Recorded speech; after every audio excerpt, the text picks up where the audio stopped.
So we at Tomordelver have been playing a lot of Standard recently, putting together the oh-so-popular cycling deck. At one point or another, the most popular deck in Standard. We've been jamming best of one queues and doing rather good with the deck, and even have some gameplay coming out at some point from yesterday to the year 2100. The deck has three main components: the engine, the fodder, and the wincon. So we'll go over each of these, then explain the intricacies of piloting this seemingly simple deck. The basic engine of the deck consists of two cards, Flourishing Fox and Valiant Rescuer. While both of them cycle, you almost never want to be doing that. Instead, you want to be playing them out. Fox is the deck's best threat and is easily the best one-drop in Standard.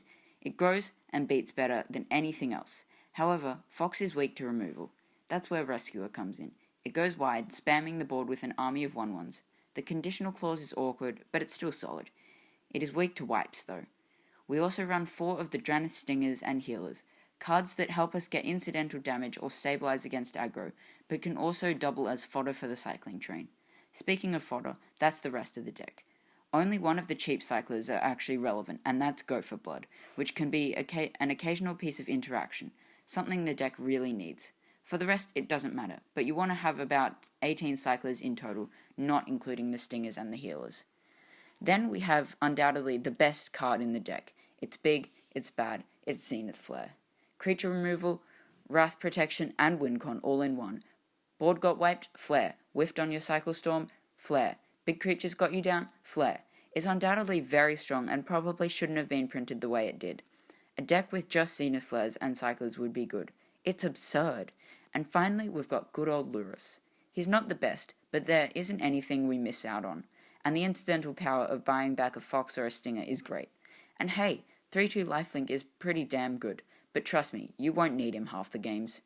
As for the mana, plains and mountains will suit you fine, and the Sacred Foundries, while helpful, really won't make a huge impact. That makes the deck come in at about $30 US, or only one rare wildcard on MTGA. What a bargain. So, now that you've heard a bit about the deck, I'm going to be discussing the piloting. So, you may think that you just want to cycle as much as you want and then hit him with a huge Zenith Flare. Essentially, yes. But there's a lot of different things that you can do with the deck, and a lot of weird, gameplay situations.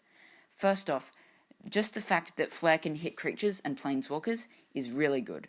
If you've got a Teferi or a Narset in particular, because she basically stops the deck, that you want to hit and you've only had a couple of turns, done maybe 3 or 4 cycling cards, then you can always hit them. And just the fact that, it's still absurd if it only hit players, but the fact that it also hits creatures and planeswalkers is just absurd. You might always, just don't be scared to hit a creature or a planeswalker that's, really being annoying and troublesome. Don't be scared to do that, because that's one of the greatest things about Zenith Flare.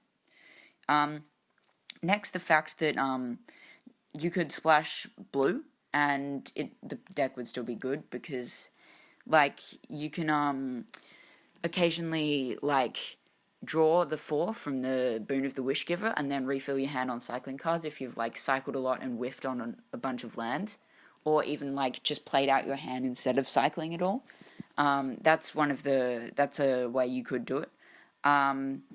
Personally, we've been, splashing maybe, a few Hallowed Fountains, just for the, stuff like that, but, most of the time you just want to be cycling those blue cards, like Boon of the Wishgiver, and, Frostveil Ambush and stuff.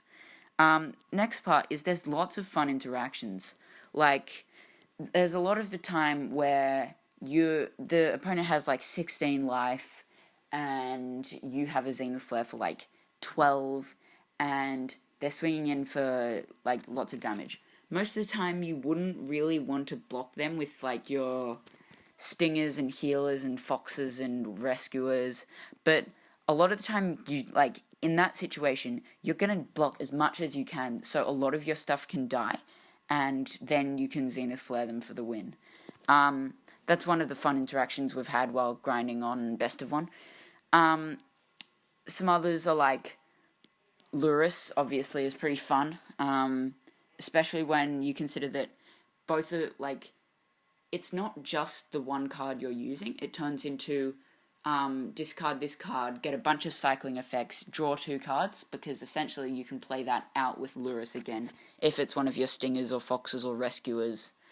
Yeah, and then that's up to you really. But just, yeah, that's basically the deck. So have fun piloting.